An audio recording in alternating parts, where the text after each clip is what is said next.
আজকে রান্না করছি চিকেন, নুন হলুদ আর টমেটো দিয়ে, কিছু দেবো না।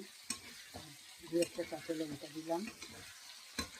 এদিকে চিকেন করছি আর এদিকে চিংড়ি মাছ হবে। চিংড়ি মাছের মাথাগুলো আগে ভেজে নিলাম গরম ভাতে খাওয়ার জন্য, তারপরে চিংড়ি মাছ করবো।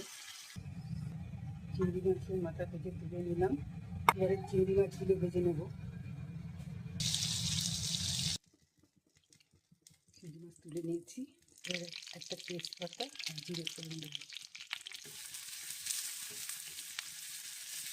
1 চামচ আদা রসুন দিলাম, জিরে ধনে লঙ্কা দিয়ে